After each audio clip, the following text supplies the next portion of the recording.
इदं सुरूपं तथा वा कलत्रं यशश्चारुचित्र धनं मेरुतुल्यम्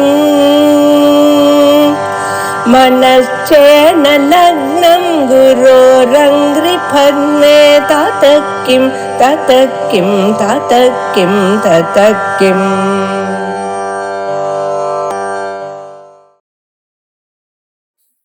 ஸ்ரீ குருப்யோ நமஹ. விருத்திகாரர் சூத்திரத்துக்கு பல இடத்துல வேற விதமாக வியாக்கியானம் பண்ணியிருக்கார். ஆச்சாரியால் அதை விட வித்தியாசமாக வியாக்கியானம் பண்ணியிருக்கார். அதுக்கு காரணம் என்னங்கிறத நம்ம பார்த்துட்டு இருக்கோம். ஜிஜ்ஞாசாதிகரணத்துல இருந்து ஆரம்பிச்சோம் இல்லையா? சமன்வயாதிகரணம் ஆயிடுத்தோன்னா நான் எப்படி இப்ப பாக்குறேன்னு கேட்டா, ஒரு சில சூத்திரங்களுக்கு ஆச்சாரியால் ரெண்டு வியாக்கியானம் பண்ணியிருக்கா. அபர ஆகான்னு சொல்லி கூட வியாக்கியானம் பண்றார். ஆனா அபர ஆகானா இன்னொருத்தர் சொல்றான்னு அர்த்தம், இன்னொருத்தருடைய வியாக்கியானம்னா. ஆனா பிராச்சீன காலத்துல சில பேருடைய சம்பிரதாயம் எப்படின்னா, அவ பேசரிச்சே நான் சொல்றேன் அப்படின்னு சொல்லாம இன்னொருத்தர் சொல்றான்னு சொல்லிடுவாளாம். அவ சொல்றா அப்படின்னு சொல்ற பద్ధதி இருக்கும்போது பல இடத்துல அபராக தன்னுடைய ஸ்வசித்தாந்தமாக இருக்கும். அதனால நான் அதை அப்படியே விருத்திகார மதமாக எடுத்துக்க முடியல. எந்த இடத்துல வியாக்கியானத்திலேயோ வேற ஒரு கிரந்தத்திலேயோ இது விருத்திகாரருடைய மதம் அப்படின்னு வருதோ அதை மாத்திரம் தனியா பொறுக்கி எடுத்துட்டு இருக்கேன். ஆனந்தமயாதிகரணத்துல இந்த மாதிரி பளிச்சுன்னு எல்லா வியாக்கியாதாக்களும் எழுதிட்டான், இது விருத்திகார மதம். இன்னும் பல இடத்துல விருத்திகார மதம் வருது. அந்த மாதிரி இதை எடுத்துக்கிறேன். அதுக்கப்புறம் இன்னொரு இதுல ஒரு சூத்திரத்துக்கு ரெண்டு விதமா அர்த்தம் பண்ணினாரு. அந்த மாதிரி இடத்துல எது அவருக்கு அபீஷ்டமா இருக்கு, ரெண்டும் அபீஷ்டமாங்கிற விஷயம் அப்புறம் பார்க்கலாம். இப்ப ஆனந்தமயாதிகரணத்தை ரொம்ப பிரசித்தமா இருக்கு, இது விருத்திகார மதம். விருத்திகார மதத்துல தான் இந்த அதிகரணம் சரியா வரும், பாஷ்யகார மதத்துல அவ்வளவு சுவாரஸ்யம் இல்லைங்கிற மாதிரி ஒரு அபிப்பிராயம் இருந்துருக்கு. விஷயம் என்னங்கிறத நான் முதல்ல சொல்றேன். இதுக்கு முன்னாடி 5 அதிகரணங்கள் முடிஞ்சாச்சு. 4 அதிகரணம் ஒரு செட்டா இருக்கு. அதாவது பிரம்ம ஜிஜ்ஞாசை சாஸ்திரத்தை ஆரம்பிக்க வேண்டியதுன்னு தீர்மானம் பண்ணினது முதல் அதிகரணம். எதை பத்தின சாஸ்திரமோ அந்த பிரம்மத்துக்கு லட்சணம் சொல்றதுக்காக வந்தது 2வது அதிகரணம். அதை தெரிஞ்சுக்கிறதுக்கு பிரமாணத்தை தெரிவிக்கிறதுக்காக வந்தது 3வது அதிகரணம். அது மேல ஆக்ஷேபம் வந்துடுத்து, நீங்க சாஸ்திரம் இந்த விஷயத்துக்கு பிரமாணமாக இருக்க முடியாது, நீங்க சாஸ்திர யோனித்வாத் அப்படின்னு சொல்றேன், சாஸ்திரம் தான் இந்த பிரம்மத்தை போதிக்கக்கூடிய பிரமாணம் அப்படின்னு சொல்றேன். ஆனா அப்படி இருக்க முடியாது, ஏன்னா சாஸ்திரத்தினுடைய வேலையே வேற, அது பிரம்மத்தை போதிக்கிறதுக்காக வந்ததாக இருக்க முடியாது அப்படின்னு ஒரு ஆக்ஷேபம் வந்தது. அந்த ஆக்ஷேபத்தை சமாதானம் பண்றதுக்காக தத்துவ சமன்வயாக்கிற இந்த 4வது அதிகரணம். அதுலயே இன்னொரு வர்ணகத்துல எப்படி வந்ததுன்னா, சாஸ்திரம் பிரம்மத்தை போதிக்கட்டும் வேண்டான்னு சொல்லல, ஆனா மோட்சத்துக்கு வெறும் பிரம்மஜானம் போராது, பிரம்ம உபாசனம் பண்ணணும், உபாசனம் தான் மோட்சத்தை கொடுக்கும்னு ஒரு மதம் வந்தது. அது விருத்திகார மதம்னு சில பேர் எழுதியிருக்கா, அது சரியா இன்னும் தெரியல. இவர் பாமதிக்காரர் ஆச்சாரிய தேசியானாம் மதம்னு எடுத்திருக்கா, அதையும் கண்டிச்சுட்டார். ஏன்னா உபாசனையால வரக்கூடிய புண்ணியம், புண்ணியத்தினால வரக்கூடிய மோட்சம்னு சொன்னா அது ஒரு ஸ்வர்க்க மாதிரி அனித்தியமாக போயிடும். நமக்கு ஞானத்தினால அஜ்ஞான நிவர்த்தி இருக்கிற மோட்சம், சித்தமான மோட்சம் அப்படியே கிடைக்கணும், அதுதான் நம்மளுடைய லட்சியம், அதுதான் சித்தமான ஒரு நித்தியமான புருஷார்த்தமாக இருக்க முடியும்னு சொல்லி அதையும் நிராகரணம் பண்ணிட்டார். இதுவரையில் அதுக்கு மேல என்ன வந்ததுன்னு கேட்டா, பிரம்ம லட்சணத்தை பத்தின ஒரு பிரச்சனை வந்தது.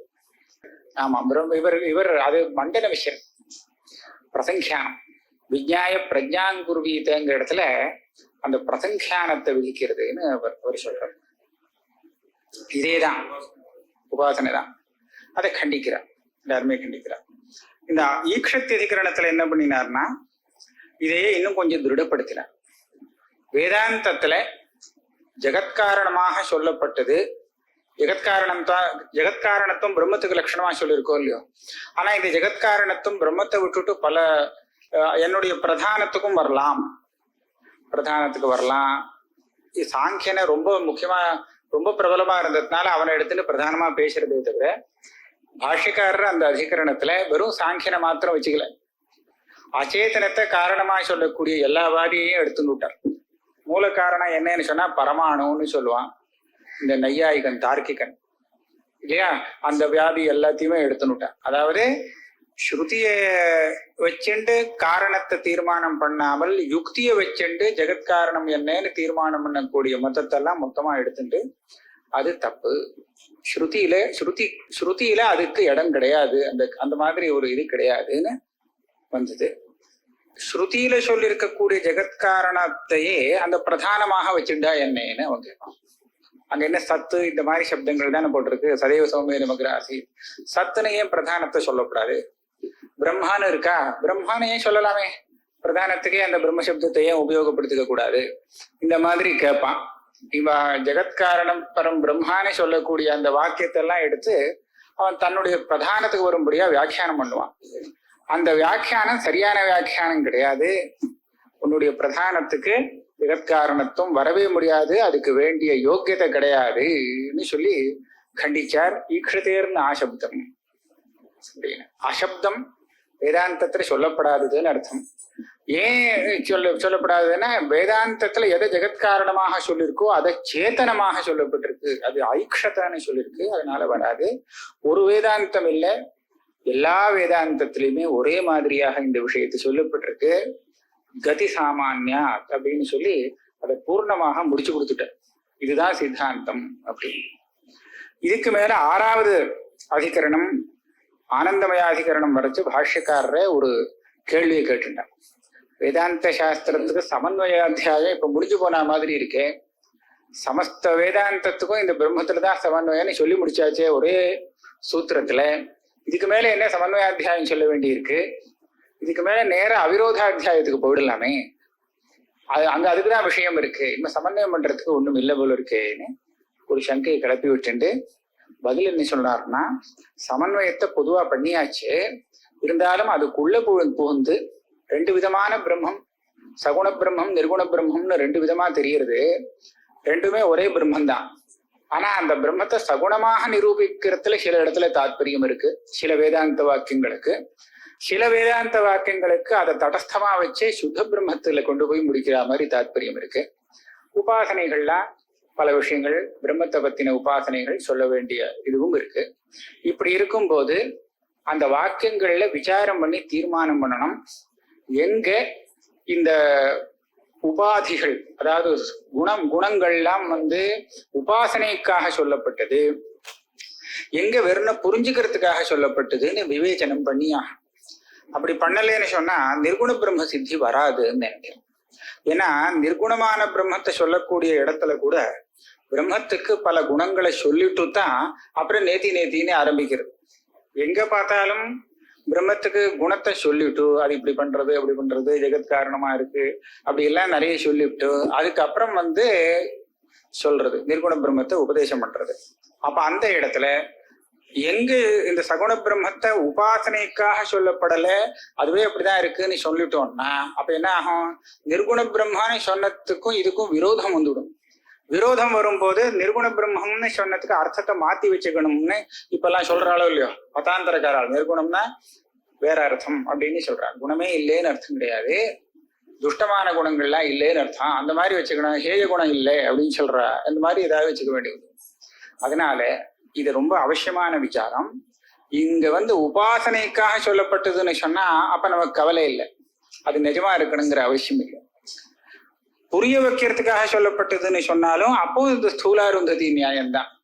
ஸ்தூலாருந்ததி நியாயம் அது நிஜமா இருக்கணுங்கிற அவசியம் இல்லை. அதனால இதை தீர்மானம் பண்ண வேண்டியிருக்கு, இது உபாசனைக்காக சொல்லப்பட்ட குணமா இல்ல புரிய வைக்கிறதுக்காக சொல்லப்பட்ட குணமா அப்படின்னு தீர்மானம் பண்ணினா இன்னும் கொஞ்சம் விவேச்சனமாகும். இதுக்காகத்தான் அத்தியாய சேஷம்னு ஆரம்பிச்சு வச்சார். இதுக்கு இந்த மாதிரி பண்ற விசாரத்துக்கு கோஷ்ட சோதனிகா அப்படின்னு ஒரு பிராச்சீனமான பத பிரயோகம் பண்ணுவா. கோஷ்ட சோதனிக்கான்னு சொன்னா மொத்தமா தீர்மானம் பண்ணியாச்சு, இதுக்குள்ள பூந்து இங்க எப்படி இருக்க இங்க எப்படி இருக்க இதுக்குள்ள என்ன அவாந்தரம், எப்படியும் இந்த பிரமாணம் தான் பிரம்மத்தை தான் சொல்றது, அதுல நான் விபரீபத்தி இல்லை, ஆனா எப்படி சொல்றது, இப்படி சொல்றதா இல்ல கொஞ்சம் வித்தியாசமா சொல்றதா அப்படின்னு அவாந்தர விசாரம் பண்றது. பூர்வமீமாம்சையிலையும் இந்த மாதிரி வரும். அப்படி ஆரம்பிச்சு வச்சு கொடுத்தார் இந்த 6வதுல இருந்து. அதுல பாருங்க, இப்ப முதல்ல ஆனந்தமயாதிகரணத்துல தைத்திரிய உபனிஷத்து வாக்கியத்தை எடுத்துட்டார், வாக்கிய சந்தர்ப்பத்தை எடுத்துட்டார்.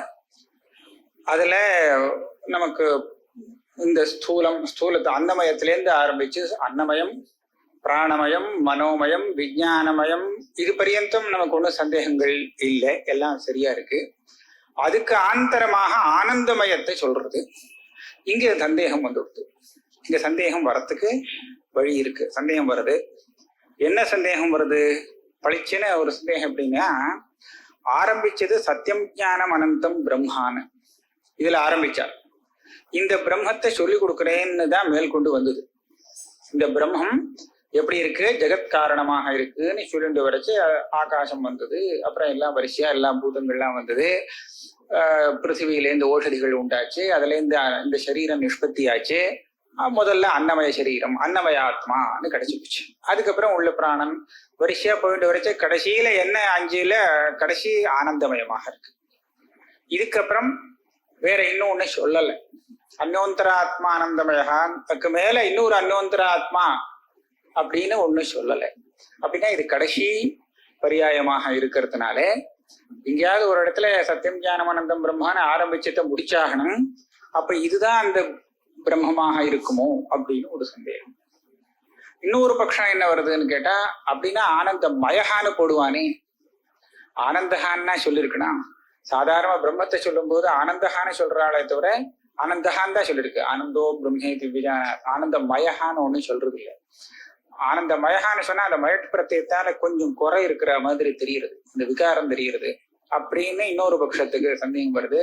அப்ப இதை தீர்மானம் பண்ணணும். இது உபாசனைக்காக சொல்லப்பட்டது இல்லைன்னு தீர்மானம் பண்ணியா. 2 விஷயம் இருக்குங்க. உபாசனைக்காக இது வந்ததா, இல்ல போதிக்கிறதுக்காக வந்ததா, ஞானத்துக்காக வந்ததா, உபாசிய பரமா ஜேய பரமா அப்படிங்கிற விசாரமும் சொல்லி ஆகணும். இங்க விற்த்திக்காரர் வரார். முதல்ல அவரே என்ன பண்றார், உபாசிய பரம்னு சொல்லிட்டு போறார். அவர் தியானத்தை வேண்டாம்னு நிராகரணம் பண்ணல. இந்த பிரகரணத்துல ஆத்ம ஞானம் வந்தால் மோட்சம் வருங்கிறத அவர் ஒத்துட்டு இருக்கார். அஸ்மின் அஸ்திச்ச தத்யோகம் சாஸ்திரி, அவர் ரீதியா நான் அந்த சூத்திரார்த்தங்களை மாத்திரம் சொல்லிட்டு வரேன். அது சொல்லும் போது அவர் சுத்த அத்வைத்திங்கிறது பளிச்சுன்னு தெரியுது. ஆனா இந்த அத்வைதத்தை அவர் எதுக்கு உபயோகப்படுத்திக்கிறாருன்னு சொன்னா, ஆனந்தமயத்தை பிரம்மம்னு சாதிக்கிறதுக்கு உபயோகப்படுத்தினுடுறார். அதுதான் அங்க ஒரு வித்தியாசமா இருக்கு. அத பாஷ்யக்காரர் நிராகரணம் பண்ண வேண்டியதாக இருக்கு. இப்ப பாருங்க, ஆனந்தமயகாங்கிற பரியாயம் நமக்கு தெரிஞ்சிருக்கு. இந்த ஆனந்தமயத்தை பிரம்மம்னு சொல்லலாமா, இல்ல அதையும் பிரம்மம் இல்லை அப்படின்னு வச்சுக்கலாமா, ஜீவன்னு சொல்லிக்கலாமா, பிரம்மம் இல்லைன்னா ஜீவன்னு வச்சுக்கலாம், ஜீவன்னு வச்சுக்கலாமான்னு ஒரு சந்தேகம். விற்த்திக்காரர் ஜீவன்னு பூர்வபக்ஷம் பண்ணிட்டார். சூத்திரத்தை வச்சுட்டு சித்தாந்தம் சொல்றது இது பிரம்மந்தான்னு சொல்றதுன்னு சித்தாந்தம் பண்ணிட்டார். எப்படி, ஆனந்தமயா அபியாசாத்துன்னு சொல்லிட்டார். சூத்திரம் அப்படி இருக்கு. ஆனந்தமயகாங்கிறது பிரம்மந்தான் சூத்திரத்துக்கு அர்த்தம். எப்படின்னு கேட்டா, மேல்கொண்டு பிரம்மத்தை பத்தி நிறைய சொல்லிட்டு வருது. திருப்பி திருப்பி அபியாசம்னா திருப்பி திருப்பி பிரம்மத்தை பத்தியே சொல்லிட்டு வருது. அதனால இந்த ஆனந்தமயம் பிரம்மமாகத்தான் இருக்கணும் அப்படின்னு அவர் ஹேது கொடுத்தார். எங்கன்னா ரசோ வைசா ரசகேவாயம் லப்தானந்தி பவதி, இந்த மாதிரி நிறைய எடுத்துக்கிறார். எதேஷ ஆகாஷ ஆனந்தோ நஸ்யாத், எல்லாம் பிரம்மன் தானே. ரசோ வைசகாங்கிறது பிரம்ம இல்லைன்னு யாருமே சொல்ல மாட்டார். பாஷ்யக்காரர் கூட சொல்ல மாட்டார். எதேஷ ஆகாஷ ஆனந்தோ நஸ்யாத்னு சொல்லியிருக்கேன், இது பிரம்ம இல்லைன்னு சொல்லவே மாட்டார். அதனால அவர் சொன்ன ஹேத்து கரெக்ட். ஆனா அந்த ஹேத்து பட்சத்துல இருக்காங்கிறது பார்க்கணும். ஆனந்தமயகாங்கிற பதம் அங்க இல்லை. அதுக்காக அவர் என்ன பண்ணாருன்னா, அதுக்காக கவலைப்படாதீங்கோ, ஆனந்தஹா ஆனந்தமயா எல்லாம் ஒண்ணுதான் விட்டார். எப்படின்னா, ஜோதிஷ்டோமஹா அப்படிங்கிறது ஜோதிஷின்னு சில இடத்துல சொல்றது உண்டு. வசந்தே வசந்தே ஜோதிஷா யஜேத, சுருக்கமா சொல்றதுக்காக ஜோதிஷ்டோமஹாங்கிறது ஜோதிஷான்னு சொல்லிருக்கு. பீமசேனஹாங்கிறத பீமஹா அப்படின்னு சுருக்கி சொல்ற மாதிரி ஆனந்தஹான்னு அங்க சொல்லியிருக்குன்னு வச்சுக்கலாம் அப்படின்னு முதல் இருக்காச்சு. மயட்டு பிரத்தியம் இருக்கே, அதுக்கு நீங்க என்ன பதில் சொல்லுவேன்? ஆனந்தமயகான்னு இருக்கு. ஏன் இது என்ன பதில் சொல்றதுக்கு என்ன இருக்கு அப்படின்னு கேட்டா, ஆரம்பத்துல இருந்து ஒரு அர்த்தம், எல்லாத்துலயும் ஒரு மயம் இருக்கு. அன்னமயகா, அன்னத்தின் விகாரமானது. தேகம் அன்னத்துடைய விகாரம் தானே, அன்னத்துடைய பரிணாமம் தானே இப்படி ஆயிருக்கு. அதே மாதிரி அடுத்தது அதுவும் பாருங்க, அன்னமயகான்னு கூட சாட்சாதா சொல்ல, அன்ன ரசமயகான்னு போட்டிருக்கு. அன்ன ரசம், நாம சாப்பிட்ட அன்னம், அன்னத்தினுடைய ரசம் அது பலவிதமான பரிணாமங்களை அடைஞ்சு அப்புறம் தேவமா வந்திருக்குங்கிறதுனாலதான் வெறும் அன்னமயன்னு கூட சொல்லாம அன்ன ரசமயகான்னு இங்கே சொல்லியிருக்கு. அதுக்குள்ள இருக்கிறது பிராணமயகா, எல்லாமே ஒரு மயகான்னு வருது. இந்த மயட்டு எல்லாம் அதனுடைய விகாரம் அப்படிங்கிறது காமிக்கிறது. அதோட சேர்ந்து இருக்கக்கூடிய இந்த ஆனந்தமயத்தை என்ன பண்ணலாம், இது ஆனந்தத்துக்கு ஒரு விகாரம் அடைஞ்ச ஆனந்தம்ங்கிறத தான் காமிக்கிறது. இது எப்படி நீங்க பிரம்மம்னு சொல்லுவேன்னு கேள்வி வரும். இந்த கேள்விக்கு பதில் சொல்றதுக்காக அவர் 2வது சூத்திரத்தை உபயோகப்படுத்தின்றார். விகார சப்தான்னேதி சேன்னா பிராச்சுரியா. இதுல என்ன பண்ணார் பார்த்தீங்கன்னா, இது பரியந்த எல்லாம் விகார சப்தங்கிறத ஒத்துண்டார். 4 பரியாயத்துல அந்த மயட்டுங்கிறது விகாரத்தை தெரிவிக்கிறதுங்கிறத ஒத்துண்டார். ஆனா இந்த 5வது பரியாயத்துல மாத்திரம் அதை நான் பிராச்சுரியங்கிற அர்த்தத்துல வச்சுக்கிறேன். கூட அந்த அர்த்தத்திலையும் மயட்படுத்தையும் இருக்கு. வியாக்கரணம் அதுக்கு சகாயம் பண்றது. விகாரங்கிற அர்த்தத்திலையும் உண்டு, பிராச்சுரியங்கிற அர்த்தத்துல கூட உண்டு. அதனால இதை பிராச்சுரியன்னு வச்சுடுவோம். விகாரங்கிற அர்த்தத்தை எடுத்துக்கணும்னு என்ன நிர்பந்தம்? ஆனந்தமயா பிரம்மம்னு சொல்லியாச்சுன்னா அது விகாரம் ஆகாதுன்னு எப்ப தீர்மானம் ஆயிடுதோ அப்ப அந்த மயட்டு பிரத்யத்தை நாம அதிகம் பிராச்சுரியம்ங்கிற அர்த்தத்துல வச்சுடுவோம். இங்க நிறைய பிரம்மத்துல நிறைய ஆனந்தம் இருக்கு. எப்படி ஜீவனுடைய ஆனந்தங்கள் எல்லாம் சேர்த்தா அதை விட 100 மடங்குன்னு சொல்லி ரொம்ப நிறைய ஆனந்தம் சொல்லியிருக்கு இல்லையா? அதனால பிராச்சுரியம் சொல்றதுல ஒன்றும் கஷ்டம் இல்லைன்னு விருத்திகாரருடைய வியாக்கியானம் பிராச்சுரியாத். இதையே தான் சப்போர்ட் பண்றதுக்காக அடுத்த சூத்திரங்கள்லாம் இந்த இடத்துல பிராச்சுரியம்ங்கிறது அவசியம் சொல்லி ஆகணும். ஏன்னு கேட்டா ஏஷேவானந்தயாத்தின்னு சொல்லியிருக்கு. ஆனந்தயாத்தின்னா ஆனந்தயத்தின்னு அர்த்தம். மற்ற ஜனங்கள் எல்லா பிராணிகளுக்கும் ஆனந்தத்தை கொடுக்கிறாருன்னு அதுக்கு அர்த்தம். கொடுக்கிறவன் கிட்ட இல்லாம இன்னொருத்தருக்கு எப்படி இது கொடுக்க முடியும்? அதனால அந்த பிரம்மத்துக்கிட்ட நிறைய ஆனந்தம் இருக்கணும், இருந்தா தான் மற்றவாளைய ஆனந்தப்படுத்த முடியும். அதனால அப்படின்னு அந்த சூத்திர வியாக்கியானம் பண்ணிவிட்டார். தத்தேது விபதேசாச்சன் இப்படி விபதேசம் பண்ணி அதனால மயட்டு பிரத்தியம் ஆனந்தம் நிறைய இருக்குங்கிற அர்த்தத்தை சொல்றதுங்கிறது சரியா இருக்கு. அப்புறம் மாந்திரவர்ணிகமே வச்சுக்கியத்தே நேத்திரவனுபத்தேகே இதெல்லாம் நமக்கு பெரிய இது வித்தியாசம் உள்ளது இல்லை. கிட்டத்தட்ட அதேதான், எல்லாம் யோஜனை பண்ணிடலாம், ஒரே மாதிரியான வியாக்கியானம். ஆனா ஆனந்தமயம் பிரம்மம்னு சொல்றதுக்காக சூத்திரத்தை உபயோகப்படுத்திட்டார். பிரதானம் வேண்டாம் அதையும் சொல்லிட்டார். பிரதானத்தை திடீர்னு இங்க கொண்டு அதுதான் இந்த ஆனந்தமயமோ நினைக்கவே வேண்டாம், அதுக்கு ஒரு சூத்திரம் போட்டார். என்ன காமாச்சன் அனுமானாபேக்ஷா. கடைசி சூத்திரம் அஸ்மின் அஸ்ய தத்யோகம் சாஸ்தி. இந்த சூத்திரம் முக்கியமான சூத்திரம். விருத்திகாரர் என்ன விருத்திகாரருக்கும் பாஷ்யக்காரரும் இந்த சூத்திரத்துக்கு ஒரே அர்த்தம் தான் பண்றாங்க. ஒரே அர்த்தம் பண்றதுல வித்தியாசம் இல்லை, ஆனா எதுக்கு உபயோகப்படுத்திக்கிறாருங்கிறதுல வித்தியாசம் பாருங்க. அஸ்மின் அஸ்ய தத்யோகம் சாஸ்தி இந்த மாதிரி பதம் இருக்கு. அஸ்மின்னு சொன்னா ஆனந்தமயே, பிரம்மத்தில். பிரம்மத்தில் அந்த சப்தமி போடுறோம் இல்லையா, இந்த இல்ங்கிற சப்தமிக்கு அர்த்தம் விஷய சப்தமி. விஷயம்னா இந்த பிரம்ம விஷயத்தில் யாருக்கு போதம் ஏற்பட்டதோ, அஸ்யனா அந்த போதம் வந்தவன், அந்த போதம் வந்தவனுக்கு தத் யோகா, அந்த பிரம்மாத்மனா யோகா, அந்த பிரம்ம அபேதங்கிறது சித்திக்கிறதுன்னு சாஸ்திரம் சொல்றது. பிரம்மத்தை புரிஞ்சுட்டவனுக்கு பிரம்ம விஷயத்தில் யாருக்கு போதம் ஏற்பட்டதோ அவனுக்கு பிரம்மபாவம் ஏற்படுறதுன்னு சாஸ்திரம் சொல்லியிருக்கு. இது பிரசித்தம் இல்லையா? இது எல்லா உபனிஷத்திலும் இது பிரசித்தம். பிரம்மவேத பிரம்மையு பவதி. இந்த விஷயத்தை இங்கே சொல்லியிருக்கு. ஆனந்தமயத்தை சொல்லிட்டு அடுத்தபடியா இந்த யதாஹ்யே வைஷ ஏதஸ்மின் அதிருஷ்யே அநாத்மே அனிருக்தே அனிலயனே அபயம் பிரதிஷ்டாம் விந்ததே அதசோ பயங்கதோ பவதி. இந்த விஷயம் இங்க சொல்லியிருக்கு. இங்க என்ன சொல்லியிருக்கு? அதிருஷ்ய அநாத்மே அனிருக்தே அனிலய, இது பிரம்மத்தை தவிர வேற எதுக்கும் வராது இல்லையா? இப்பேற்பட்ட பிரம்மஸ்வரூபத்துல இவனுக்கு திருடமான பிரதிஷ்டா ஞானம் ஏற்பட்டதுன்னு சொன்னால் அதே சமயத்தில் அவன் அபயங்கதோ பவதி. அபயங்கதானா என்ன? பிரம்ம பிராப்தான்னு தான் அர்த்தம். இதேதான் ஜனக யாஜ்ஞவல்கிய சம்வாதத்துல அபயம் ஹிவை பிரம்மா, அபயத்தை நீ அடைஞ்சுட்டே அப்படின்னு அவரே சொன்னார். அபயம் பிரம்மா, அந்த பிரம்மத்தை நீ அபயம் வை ஜனக பிராப்தோசி அப்படின்னு. ஆஹா, இதுல என்ன சந்தேகம் இல்லை. இந்த வாக்கியம் ஞானிக்கு பிரம்மபாவம் வருதுன்னு சொல்லியிருக்கு. இதனால ஆனந்தமயகான்னு சொல்லப்பட்டது பிரம்மம்னு தீர்மானம். ஆனா ஆனந்தமயத்துக்கு 2 கை கால் அந்த இதெல்லாம் சொல்லியிருக்கு. பக்ஷா புச்சம் சிரம் ஆனந்தம் அதெல்லாம் சொல்லியிருக்கு. அது எதுக்காக சொல்லியிருக்குன்னு சொன்னா உபாசனைக்காக. இங்க சொன்னது மோட்சத்துக்காக பிரம்மஜானத்தினால மோட்சம் வரும்னு சொல்லியிருக்கு. அந்த பிரம்மம் வேற பிரம்மம் கிடையாது.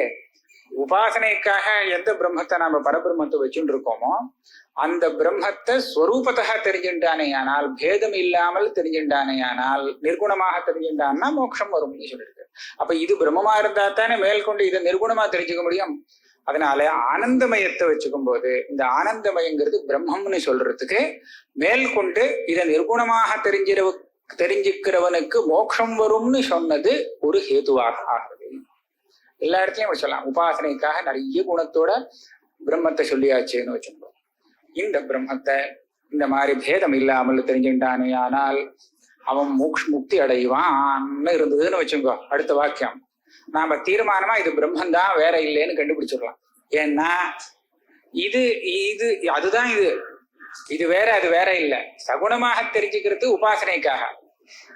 அதையே நிர்குணமா தெரிஞ்சுட்டா மோட்சம்ங்கிறது சித்தாந்தமா இருக்கிறதுனால இதை வச்சுட்டு இவர் என்ன பண்ணாருன்னா ஆனந்தமயத்தை உபாசனைக்காக சொல்லப்பட்டிருக்கு, குணங்கள்லாம் சொல்லியிருக்கு, இது பிரம்மந்தான் பரபிரம்மந்தான் அப்படின்னு தீர்மானம் பண்ணி எடுத்துட்டு போறார். பாஷ்யக்காரர் இந்த விஷயத்துல ஆக்ஷேபிச்சு விட்டார். இது நினைக்கப்படாது இவர் இந்த உபாசனை பண்ணினத்தினால மோட்சம் வரும்னு சொல்றாருன்னு இல்லை. இது விற்த்திக்காரருடைய வியாக்கியானம். விற்த்திக்காரர் இந்த பிரம்மத்தை இப்படி உபாசனம் பண்ணினா அதுக்கப்புறம் அதனால மோட்சம் வரும்னு சொல்றாருன்னு திருப்பி சொல்றதுல அர்த்தம் இல்லை. ஏன்னா இந்த வாதத்தை அங்க கண்டிச்சு விட்டார். சமன்வயாதிகரணத்துல உபாசனையால மோட்சம் வராது, இதுக்கு மேல அந்த பட்சத்தை திரும்பி ஒரு தடவை சொல்லி நிராகரணம் பண்ண வேண்டிய அவசியம் கிடையாது. அதனால விற்த்திக்காரர் அப்படி சொல்றாருன்னு சொல்லலை. ஏன்னா அவரே இந்த ஞானத்தினாலதான் மோட்சம்ங்கிறத அஸ்மின்னஸ்ய தத்யோகம் சாஸ்திங்கிற சூத்திர விவரணத்துல பளிச்சுன்னு சொல்லிட்டார். ஞானத்தினால மோட்சம் இருக்கு, ஆனா அதுக்கு முன்னாடி உபாசனம் பண்றதுக்கும் அதே பிரம்மத்தை தான் சகுணமா சொல்லியிருக்குன்னு அவருடைய அபிப்பிராயம். இங்க பாருங்க, அஸ்மின் ஆனந்தமயே பிரகிருதே ஆத்மனி பிரதிபுத்தஸ்ய அஸ்ய ஜீவஸ்ய தத்யோகம் சாஸ்தி ததாத்மனா யோகா தத்யோகா தத் பாவாபத்தி முக்தி இத்தியர்த்தः தத்யோகம் சாஸ்தி சாஸ்திரம் யதா கேவைஷ. அதனால அவர் சுத்த அத்வைத்தியா இருந்ததுல தான் பேசிட்டு இருக்கார். ஆனா ஆனந்தமயத்தை பிரம்மம்னு சொல்றதுக்கு இதை உபயோகப்படுத்திட்டார். இப்ப இதை இப்படியே வச்சுப்போம். அவர் வியாக்கியானம் நமக்கு ஓரளவுக்கு மனசுல வந்தாச்சு. பாஷ்யக்காரர் இது தப்புன்னு சொல்லிட்டார். இதுல எப்படின்னா குமாரல பட்டர் ஒரு இடத்துல சொல்றார்,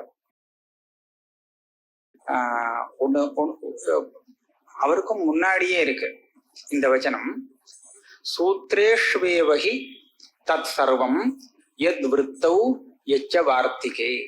இது ஒரு சாமான்யமான வியாக்கியம். சூத்திரக்காரால சூத்திரத்தை சின்னதா பண்ணுவார், அப்பதான் அது சூத்திரமாக இருக்கும், சங்கேபமாக சொல்லுவார். ஆனா அதனுடைய அர்த்தத்தை வெளியில கொண்டு வரத்துக்கு பெரியவாள்லாம் வேலை செய்யணும், நிறைய பிரயத்தனம் பண்ணணும். இவா சொன்னது பூரா அந்த சூத்திரத்தை ஆதாரமாக வச்சுட்டு சொல்லணும். ஆக இவா சொன்னது சூத்திரத்துக்குள்ள இருக்கணும். சூத்ரேஷ்வேவஹி தத் சர்வம், அது எல்லாமே சூத்திரத்துக்குள்ள இருக்கு. நமக்கு தெரியல, அவளுக்கு தெரிஞ்சு வெளியில எடுத்து கொடுக்குறா, எப்படி வருதுங்கிறத காமிக்கிறான்னு. என்னெல்லாம் இருக்குன்னா எத் விருத்தௌ எச்ச வார்த்திகே, சூத்திரத்துக்கு அர்த்தம் பண்றாரு. விருத்தியாகட்டும், வார்த்திகமாகட்டும், பாஷ்யமாகட்டும், இதுல எல்லாம் சொன்ன விஷயங்கள் இவா சொந்தமா தனியா சொன்னதாக இல்லை, சூத்திரத்தை ஆதாரமாக கொண்டுதான் சொல்றா அப்படின்னு சொல்லியிருக்காரு. அதுக்கு மேல என்ன ஒரு டிப்பணி அப்படின்னு கேட்டா, இதனால இது எதுக்காக சொல்லணும்னு கேட்டா, இவர் இது விற்த்திக்காரர்னா சொன்னார், இது பாஷ்யக்காரர்னா சொல்லியிருக்கார், இதை எடுத்துக்கிறதா அதை எடுத்துக்கிறதா, இவர் பெரியவராச்சே அவர் சின்னவராச்சே அப்படிங்கிற இது இங்க விஷயம் இல்லை. இந்த வாக்கியத்தினால என்ன கிடைக்கிறதுனா, யதேவ ஏன யுக்தி யுக்தம், நியாயத்துக்கு விரோதம் இல்லாமல் அது பாஷ்யக்காரர் சொன்னாலும் சரி வேற யாராவது சொன்னாலும் சரி அது கிரகிக்கணும்ங்கிறதுக்காகத்தான் இந்த சூத்ரேஷ்வேவஹி தத் சர்வம்ங்கிறத சொல்றாங்க. ஏன்னா சூத்திரக்காரரே எது நியாய சித்தமாக இருக்கோ அதை சொல்றதுக்காக தான் வந்தார். இது விசார சூத்திரம், இது உபதேச சூத்திரம் இல்லை. உபதேச சூத்திரத்துல பூர்வபக்ஷமே வேண்டாம், எல்லாம் சித்தாந்த சூத்திரமா சொல்லிண்டே போயிடலாம். இது விசாரம், மீமாம்சான்னு சொன்னா அங்க பூர்வபக்ஷம் வரும், சித்தாந்தம் வரும், இது சரி அது சரி அப்படின்னு விசாரம் பண்ணி கடைசியில நிர்ணயம் பண்ண வேண்டிய இடம். அதனால இந்த சொன்னது அப்படியே நாம எடுத்துக்கணுங்கிற அபிப்பிராயம் இது இல்லை. ஜெய்மினிலையும் இப்படிதான், ஜெய்மினி சொன்னதை அப்படியே எடுத்துக்கணுங்கிறது இல்லை. அதுக்காகவே சபரசுவாமி ஒரு வாக்கியம் எழுதினார், குமாரலபட்டர் எழுதுறார். இது எதுக்காக சொல்றாரு தெரியுமா சபரசுவாமி? வைதிகம் ஜெய்மினியஞ்ச எத்திர வாக்கியம் விருத்தியதே யதாஸ்ருத கிரகீதேர்த்தே தத்ரேதம் உபதிஷ்யதே அத்தியாகாராதிகி சூத்திரம் வைதிகந்து யதாஸ்ருதம் நேயம். இது குமாரலபட்டருடைய வார்த்திகம். அது அப்படியே இங்க பாமதிகாரர் எடுத்துட்டு இருக்காருங்கிறதுக்காக நான் சொல்ல வரேன். வேத வாக்கியத்துல ஒண்ணு சொல்லியிருக்கு, ஜெய்மினி சூத்திரம் அதுக்கு நேர மாறுதலா சொல்லியிருக்கு. யதாஸ்ருத கிரகீதேர்த்தேன்னு சொன்னார். இது சூத்திரத்தினுடைய அர்த்தத்தை நேர அதான் ஆபாததா அந்த பதங்களுக்கு அர்த்தம் மாத்திரம் தெரிஞ்சுட்டு பார்க்கும்போது இப்படி அர்த்தம் தெரியும். விருத்தமான அர்த்தம் தெரியும்னு இருந்தால் அப்ப என்ன பண்ணலாம்? ரெண்டு வழி நமக்கு கிடைக்கும். சூத்திரத்தை அனுசரிச்சு அந்த வேதத்துக்கு அர்த்தத்தை மாத்தி வச்சு விடலாம், அல்லது அதனுடைய அர்த்தத்தை அனுசரிச்சு சூத்திரத்துக்காவது அர்த்தத்தை மாத்தணும். என்ன பண்ணணும் அப்படின்னு கேட்டா சபரசுவாமி என்ன சொல்லி கொடுக்குறாரா அந்த இடத்துல, என்ன அத்தியாகாராதிகி சூத்திரம் வைதிகந்து யதாஸ்ருதம்.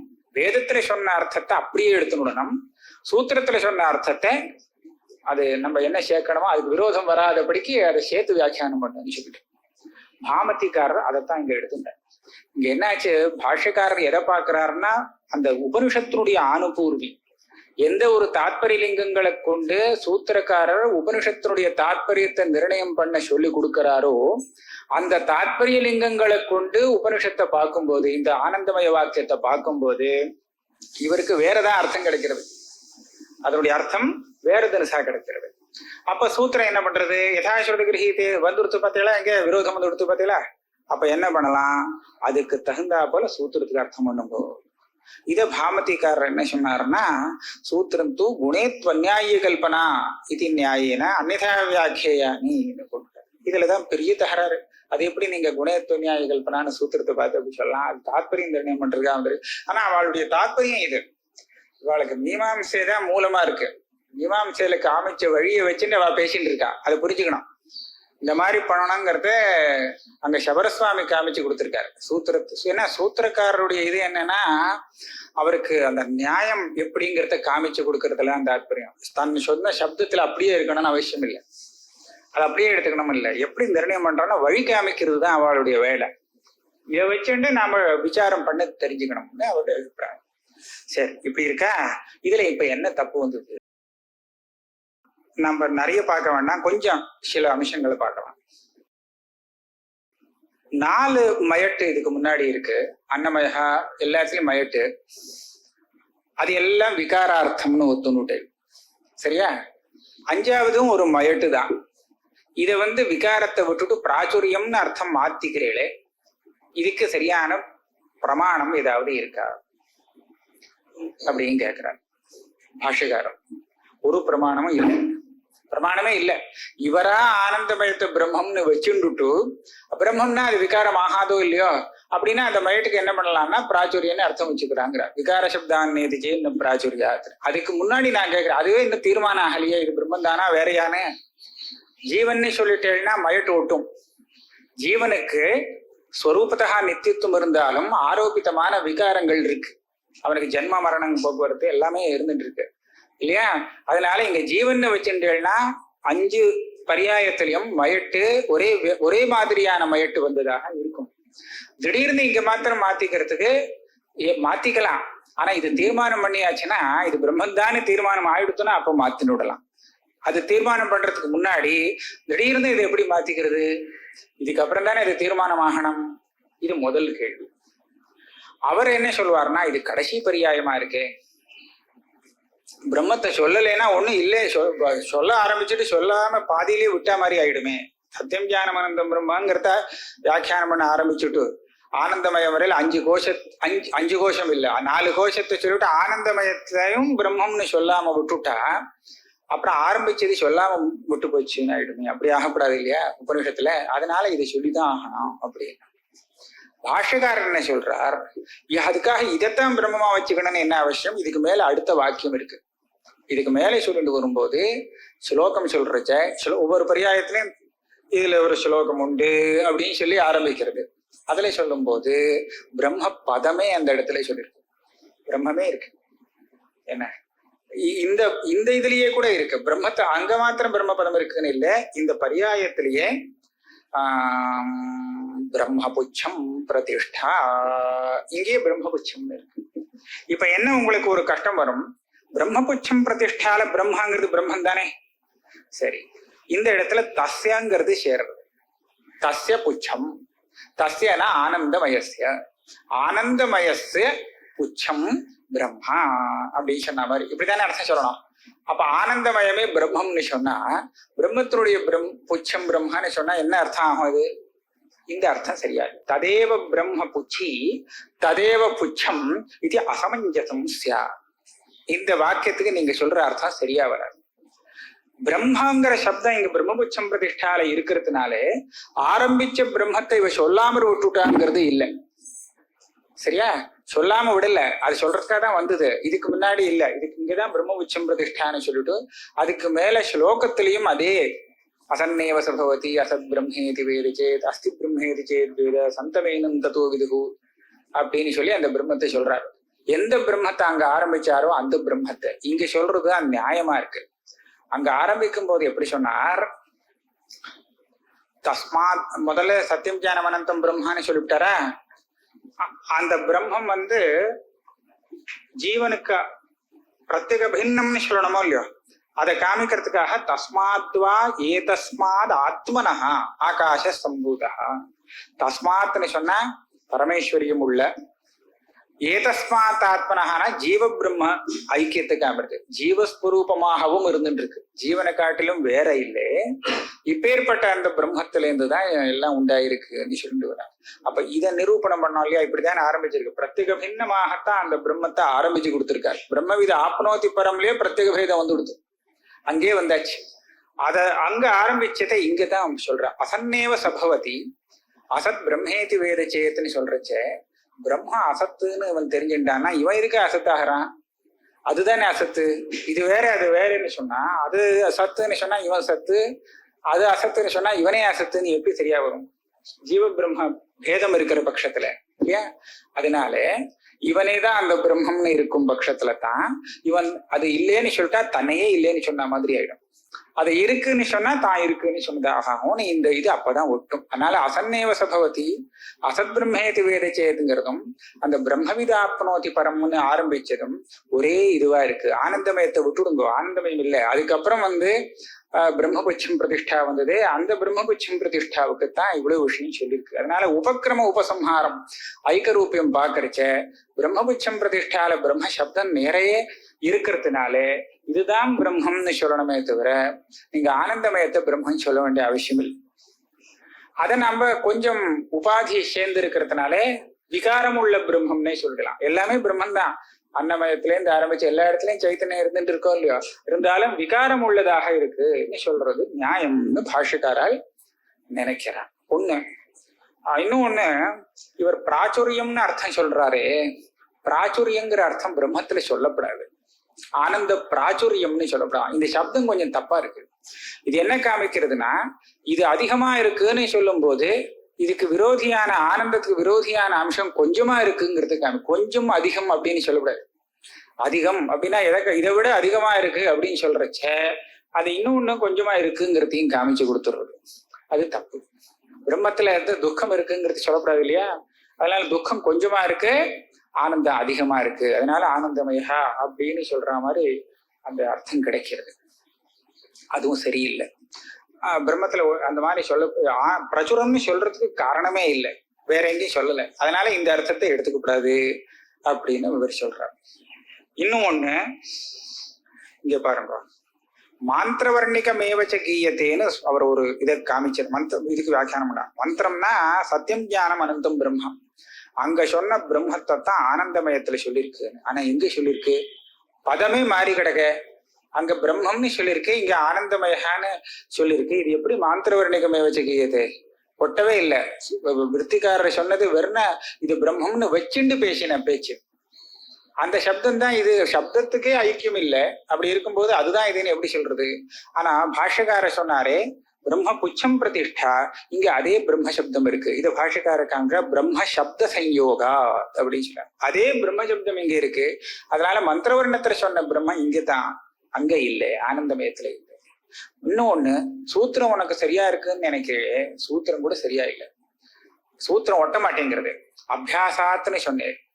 அபியாசாத்துன்னு சொன்னா எதுக்கு அபியாசம் இருக்குங்கிறத பார்க்கணும்.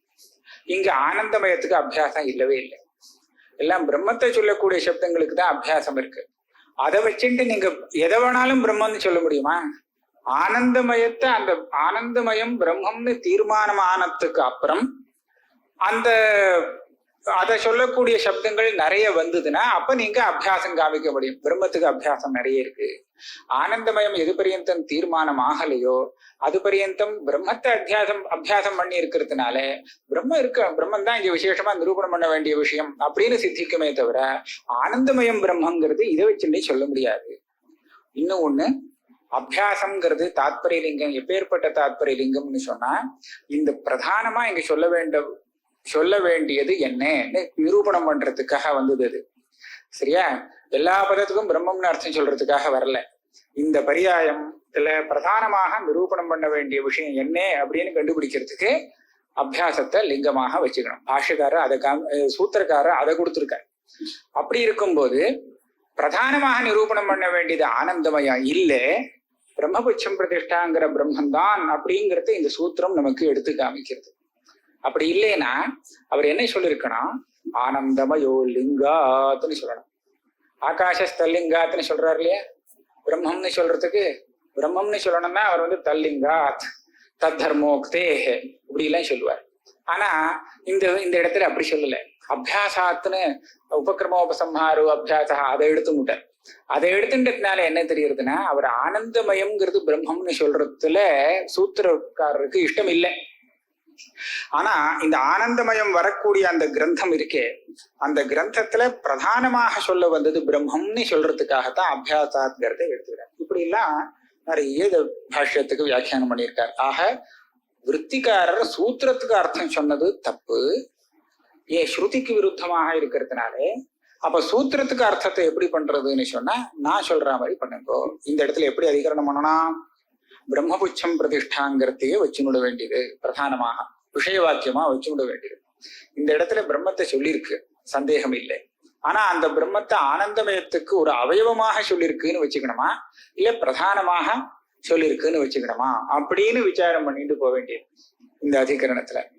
தஸ்ய புச்சம் பிரதிஷ்டான பிரத்யட்சமா இருக்கும்போது ஆனந்தமயத்துக்கு தான் பிராதானியம், பிரம்மம் அதுக்கு புச்சமாத்தானே சொல்லப்பட்டிருக்குன்னு பூர்வபக்ஷம் வரும்.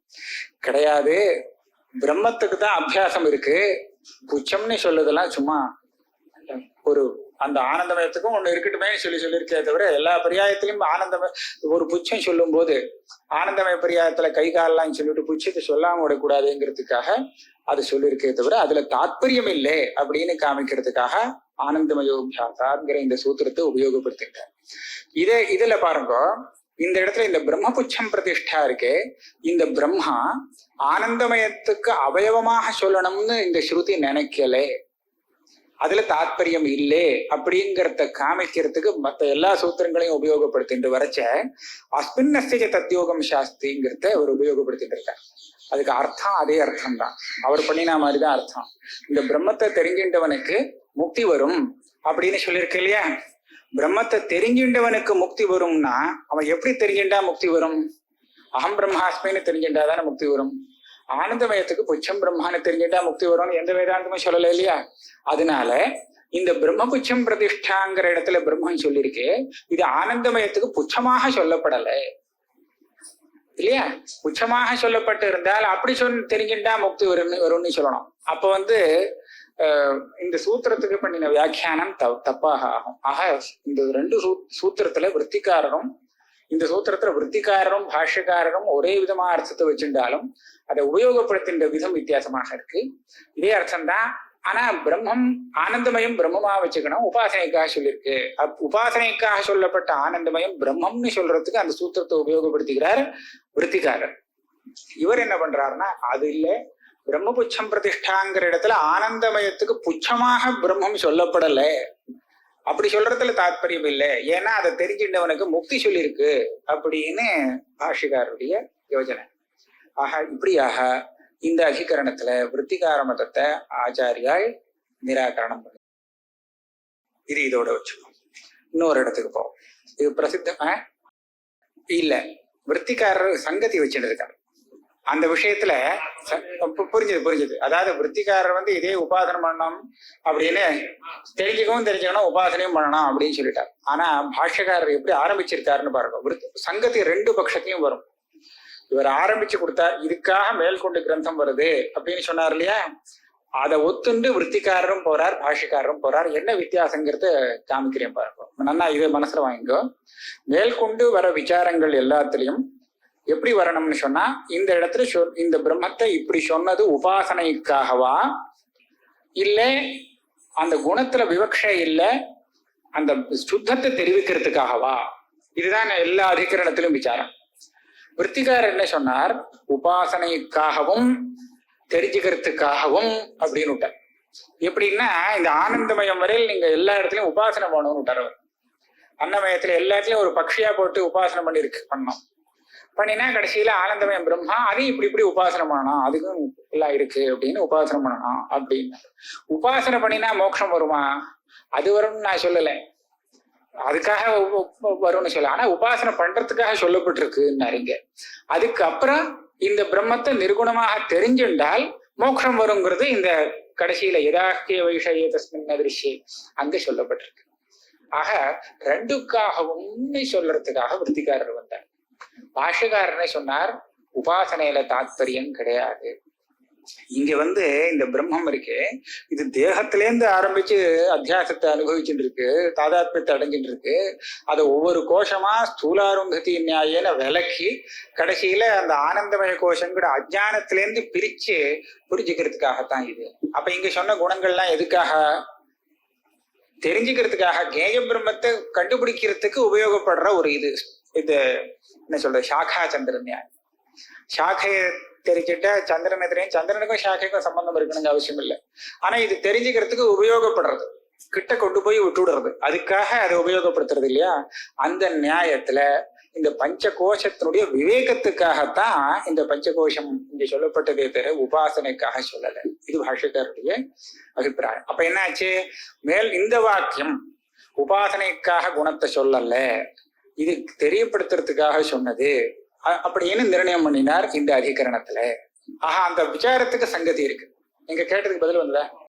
இப்ப அடுத்த அதிகரணத்திலேயே பாருங்களேன், தந்தஸ்தர்மோபதேசாத்து ஆகாசஸ்தலிங்காத்து, இங்கெல்லாம் அதே பிரம்மத்தை பத்தி தான் சொல்லியிருக்கு. ஆனா அது உபாசனைக்காக சொல்லப்பட்டிருக்கு. அதுக்கு இந்த மாதிரி குணம் ஜெகத்காரணா இப்படி இருக்கு அப்படி இருக்குன்னு சொல்லி உபாசனை பண்ண, ஆதித்ய மண்டலத்தில் இருக்கிறதா உபாசனை பண்ணு. அது உபாசனையால அது விசேஷமான பலம், அந்த பலத்துக்காக சொல்லப்பட்டிருக்கு. அந்த மாதிரி இந்த தைத்திரியத்துல இங்க கிடையாது. இந்த உபசங்கிராமதி அதெல்லாம் இவருக்கு பலம், இதையும் தாண்டி போறான்னு சொல்லியிருக்கு. தேகத்தை தாண்டி அன்னமயம் பிராணமயம் மனோமயம் விஞ்ஞானமயம் ஆனந்தமயத்தையும் தாண்டி போயிட்டான். அப்பதான் அவன் பரபிரம்மத்தை அடையிறான்னு. அதெல்லாம் பாஷ்யக்காரருக்கு அதனாலதான் நான் இப்படி சொன்னேன். அவர் ஸ்ருதிய மாத்திரம் உபக்கிரமோபசம்ஹாரங்கள் இவர் சொன்ன வழி காமிச்ச வழிதானே. சூத்திரக்காரர் காமிச்ச வழியில இந்த தைத்திரிய உபனிஷத்தை பூர்ணமாக அவர் பார்த்து இதனுடைய தாத்பரியத்தை நிர்ணயம் பண்ணார். இவர் சொல்லி கொடுத்த முறையில தான் நிர்ணயம் பண்ணினார். நிர்ணயம் பண்ணினதுக்கு அப்புறம் இந்த சூத்திரத்துக்கு விருத்திகாரர் பண்ணின வியாக்கியானம் சரியாக வரல. கடைசியில அப்படிதான் போச்சு. அதனால பாஷ்யக்கார மதம் இந்த இடத்துல நியாயமாக தெரியறது. அப்படிதான் வச்சுக்கணும். அதனாலதான் அப்பை தீட்சிதர் என்ன சொன்னாருன்னா, சித்தாந்தலேய சங்கரத்துல விருத்திகார மதத்தை எடுத்துக்கல, அவர் பாஷ்யக்கார மதத்தை வச்சுட்டு தான் போனார். அதுல என்ன விவரணக்காரரும் அப்படிதான் பண்ணார். இங்க சாரீரக நியாய சங்கிரகம் இருக்கு, விருத்திகார மதம் வாண்டான்னுட்டார், இதையே வச்சுட்டு தான் போனார் பாஷ்யக்கார மதத்துல. ஆனா ஒரு வார்த்தை அப்பை தீட்சிதர் சொன்னார், சில பேர் விருத்திகாரர் சொன்னதுதான் சூத்திரத்துக்கு அனுகூலமாக இருக்கு, சூத்திர அக்ஷரம் அந்த பதங்கள் அவர் போட்ட பதங்களுக்கு அப்பதான் சுவாரஸ்யமா இருக்குன்னு நினைச்சுண்டு சில பேர் அப்படி பண்ணினா அது ஒண்ணும் அப்படி இல்லை, அது அப்படின்னு சொல்லி நான் இதுக்கே வந்துவிட்டேன், பாஷ்யக்கார மதத்தை வச்சுட்டு சூத்திரத்துக்கு அர்த்தம் பண்றேன் அப்படின்னு தான் ஆரம்பிச்சிருக்காரு அவர். இங்க விருத்திகாரர் வந்துவிட்டார். அதுக்கப்புறம் இந்த 2 அதிகரணம் தாண்டி அதையேவ பிராணஹான்னு ஒரு அதிகரணம். இந்த 3 அதிகரணம் கிட்டத்தட்ட ஒரே மாதிரி வருது. 3 அதிகரணம்னா இந்த அந்தஸ்த தர்மோபதேசா ஆகாசஸ்தல்லிங்கா அதையேவ பிராணஹா. அங்க அந்தஸ்த தர்மோபதேசாத்துன்னு சொல்ற இடத்துல வர்ண சின்னதா சொல்லிடுறேன். அந்த சூரிய மண்டலத்துக்கு மத்தியில ஒரு புருஷனையும் இந்த நேத்திரத்துல உள்ளுக்குள்ள ஒரு புருஷனையும் சொல்லி அவனுக்கு பல குணங்கள்லாம் சொல்லி உபாசனம் பண்ணி சொல்லியிருக்கு. அது என்ன உபாசனை? அது சாதாரண ஜீவ உபாசனையா இல்ல பிரம்ம உபாசனையான்னு விசாரிச்சு. உபாசனைக்காக தான் சொல்லப்பட்டது. இது தெரிஞ்சுன்னா மோட்சம் சொல்ல வரல. இந்த உபாசனையில உபாசியன் என்னன்னு தீர்மானம் பண்ணணும். சூத்திரக்காரர் சொல்லி கொடுத்தார், இது பரபிரம்மந்தான், அபரபிரம்மம் இல்லை, அந்தஸ்த தர்மோபதேசத்துல நிர்ணயம் பண்ணி கொடுத்தார். அதே மாதிரி சாந்தோக்கியத்துல அடுத்த இன்னொரு இதுல ஆகாஷகாங்கிற பதத்தை போட்டு ஒரு உபாசனம் சொல்லியிருக்கு. இங்க இது பூதாகாச உபாசனம் கிடையாது, இது பிரம்மோபாசனம் தான் அப்படின்னு சொல்லி கொடுத்தார். ஆகாஷ ஸ்தல்லிங்காங்கிற இடத்துல ஜெகத்காரணத்துவங்கள்லாம் இருக்குன்னு சொல்லி உபாசனம் பண்ணி சொன்னதுனால இங்க உபாசனைக்கு சொல்லப்பட்டது பிரம்மன் தானே தவிர இது இல்லை. ஆக பிரம்ம திருஷ்டியா அந்த உத்கீதத்துல வரக்கூடிய ஓங்காரத்தை உபாசிக்கணும்னு அங்க அர்த்தம் வச்சுக்கணும். இதே மாதிரி அதுக்கடுத்த கண்டத்துல அதே சாந்தோக்கியம் தான் நிறைய எடுத்துட்டு வர.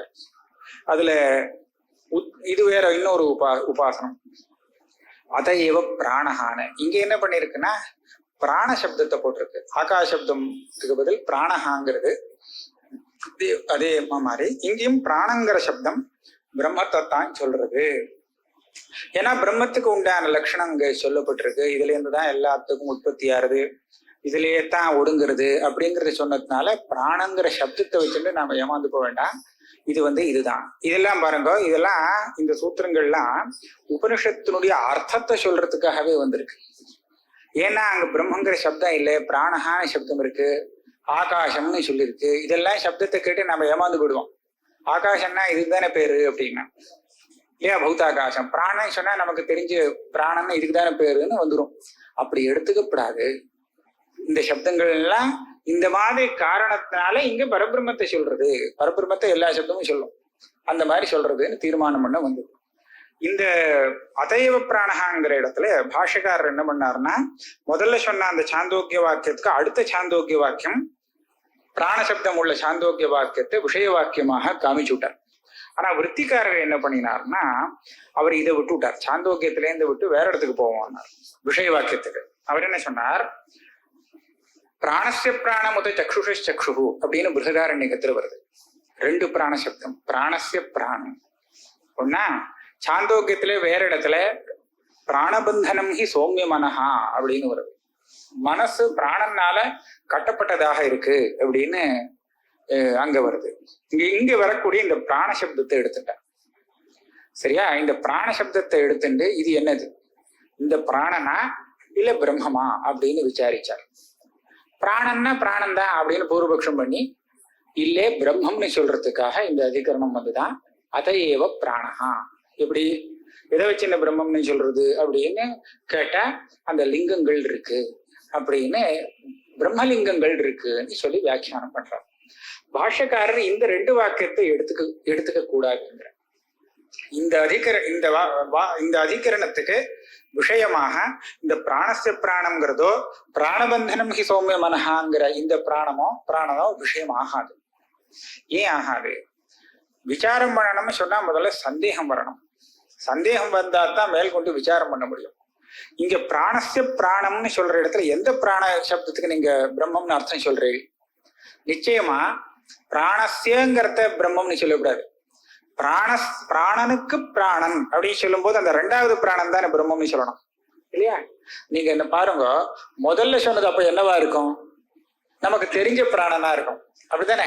பிராண சப்தத்துக்கு லோக பிரசித்தமான அர்த்தத்தை எடுத்துட்டு முதல் பிராண சப்தத்துக்கு சொல்லிட்டா, அந்த பிராணனுக்கு பிராணனாக இருக்கிறது பிராணனான சந்தேகம் வருமா? பிராணனுக்கு பிராணனாக இருக்கக்கூடியது பிராணனை காட்டிலும் வேளாண்தாக தானே இருக்க முடியும். இப்படி பளிச்சுன்னு 2 சப்தம் இருக்கும்போது அதை நீங்க என்ன விசாரம் பண்ண, சம்சயமே வராதுங்க.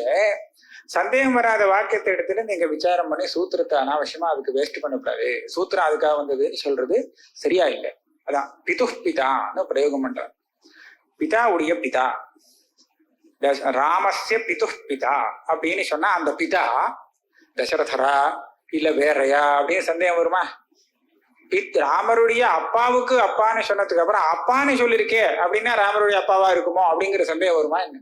இந்த பிதா வேற அந்த பிதா வேற இல்லையா? ரெண்டு பித்ரு சப்தம் போட்டதுக்கு அப்புறம் இந்த சந்தேகம் வராது. அதனால பிராணஸ்ய பிராணம்னு ரெண்டு சப்தம் போட்டதுக்கு அப்புறம் அந்த ரெண்டாவது பிராணங்கிறது பிராணனா இருக்குமோங்கிற சந்தேகம் வர்றதுக்கு இடமே இல்லை. அதனால அந்த வாக்கியம் வேண்டாம். இங்க என்ன பண்ணலாம்? இங்க இல்லையே பிராணபந்தனம் சௌமிய மனஹா, இதை எடுத்துட்டு விசாரம் பண்ணலாமேன்னு கேட்டா, இங்க சதேவ சௌமியத மக்ராசித்து ஆரம்பிச்சிருக்கு பிரம்ம பிரகரணம்.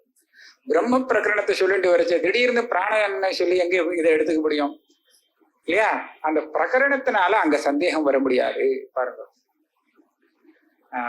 தது அயுக்தம் அத்த கேச்சித் உதாகரந்தி. கேச்சித்னா விற்த்திக்காரன்னு வியாக்கியாத்தா எழுதியிருக்க. பிராணஸ்ய பிராணம் பிராணபந்தனம் ஹி சௌமிய மனஹா இது தத் ஆயுக்தம் சப்தபேதாத் பிரகரணாச்ச சம்சயானுபபத்தே. முதல் உதாரணத்துல சப்தம் பின்னமா இருக்கு, ரெண்டு பிராண சப்தத்தை போட்டிருக்காங்க. ரெண்டாவது உதாரணத்துல பிரகரணம் பிரம்ம பிரகரணம். அதனால இந்த சந்தேகமே வராது. யதா பிதுஹ் பிதா இது பிரயோகே அன்யஹ் பிதா ஷஷ்டி நிர்திஷ்டா அன்யஹ பிரதமா நிர்திஷ்டா. பிதுஹுன்னு சொல்ற பிதா வேற, பிதுஹ் பிதான்னு சொல்லக்கூடிய பிதா வேற, அப்படித்தானே? அதே மாதிரிதான் பிராணஸ்ய பிராணம் சொல்ல பிராணஸ்யன்னு சொன்ன பிராணம் வேற, பிராணஸ்ய பிராணம்னு சொன்ன பிராணம் வேற. அப்படி சொல்லுவோம். அன்யஹ் பிதுஹ் பிதா இது கம்யதே தத்வத் பிராணஸ்ய பிராணம் இது சப்தபேதாத் பிரசித்தாத் பிராணாத் அன்யஹ பிராணஸ்ய பிராணஹா இது நிச்சயத்தே. அதுக்கு பேர சந்தேகமே வராது. கேட்ட மாத்திரத்துல இது போயிடுது. நகி சயேவ தஸ்யேதி பேத நிர்தேசாருகோ பவதி. அதே வஸ்துவை அதனுடைய அதே பிதாவை பிதுஹ் பிதான்னு சொல்லலாமோ? ஒரு பிதாவை வச்சுட்டு முடியாது. இன்னும் அடுத்ததுல எஸ்ய பிரகரணே யஹா நிர்திஷ்யதே நாமாந்தரேணாபி சயேவ தத்திர பிரகரணே நிர்திஷ்டா இது கம்யதே. ஜோதிஷ்டோம பிரகரணம் அங்க வசந்தே வசந்தே ஜோதிஷா எஜேதன்னு சொன்னா அந்த ஜோதிஷ்டோமத்தை தான் ஜோதிஷுங்கிற சப்தத்தினால சொல்லியிருக்கு. ஏன்னா பிரகரணம் இல்லையா? அந்த மாதிரி பிரகரணம் நிறைய வரும். அந்த தசரத புத்திரருடைய வரிசையா சொல்லிட்டு வரைச்ச நாம ராமஹான்னு சொன்னோம்னா அவரைத்தான் எடுத்துக்கலாமே தவிர திடீர்னு பரசுராமரையும் பலராமரையும் அங்க எடுத்துக்க முடியாது. ஏன்னா பிரகரணத்துல வந்திருக்கு. பிரகரணத்தினால அங்க இது ஆயிடும். போஜனம் பண்ணிட்டு இருக்கிறச்ச சைந்தவமானயன்னு சொன்னா சைந்தவன்னு சொல்லி குதிரையை எடுத்துக்க முடியாது. அந்த மாதிரிலாம் அந்த பிரகரணத்தினால சப்தத்துடைய அர்த்தத்தை நாம கண்டுபிடிச்சுடுவோம். அது போல இங்க பிரம்ம பிரகரணத்துல பிராணபந்தனம் ஹி சௌமிய மனஹான்னு வரைச்ச இந்த பிராண சப்தத்துல சந்தேகம் வர்றதுக்கு ஒன்றும் இது இல்லை. ஏன்னா இதுக்கு முன்னாடி அங்க போய் லயம் அடையிறது, சத்துல போய் சதாயத்தனா சத் பிரதிஷ்டாக சத்துல போய் தான் லயத்தை அடையிறது. அந்த சகுனி திருஷ்டாந்தம் தானே இங்க சொல்றார். எல்லா இடத்துலயும் அலைஞ்சுட்டு நூலை போட்டு கட்டி வச்சிருக்கான். எல்லா இடத்துலயும் அலைஞ்சு போயிட்டு ஒன்றும் வழி இல்லாம எங்க பந்தனம் இருக்கோ அங்கேயே போய் அடைஞ்சுடுறதுன்னு, சுஷுப்தியில அங்க போய் அடையிறதுன்னு காமிக்கிறதுக்கு திருஷ்டாந்தமா கொடுத்துருக்காரு. அப்ப என்ன பிரம்மத்துல போறதுங்கிறது பளிச்சுன்னு தெரிஞ்சு போடுறது. அப்புறம் ஒன்னும் சந்தேகம். அதனால ததா பரஸ்ய பிரம்மண பிரகரணே பிராணபந்தனம் ஹி சௌமிய மனஹா இது ஸ்ருதேஹே பிராணசப்தா வாயு விகார மாத்திரம் கதம் அவகமையே. இந்த வாயு விகார பிராணத்தை சொல்றதுன்னு சந்தேகமே எப்படி வரும்? அத்தः சம்சய அவிஷயத்வாத் நைதத் உதாகரணம் யுக்தம். நீங்க சொன்ன உதாகரணம் சரியில்லை. அவர் சொல்ற சித்தாந்தம் தப்பு இல்லை. பிராணபந்தனம் ஹி சௌமிய மனஹாங்கிற இடத்துல பிராணசப்தம் பிரம்மத்தை சொல்றதுன்னு சித்தாந்தம் சொன்னாரோனா அது சரிதான். பிராணஸ்ய பிராணம்னு அந்த ரெண்டாவது பிராணம் பிரம்மன்னு சொன்னாரோ இல்லையோ அதுவும் சரிதான். ஆனா அதை இந்த விஷயத்துல விசாரத்துக்கு எடுத்துக்க முடியாது சொல்லி விற்த்திக்காரர்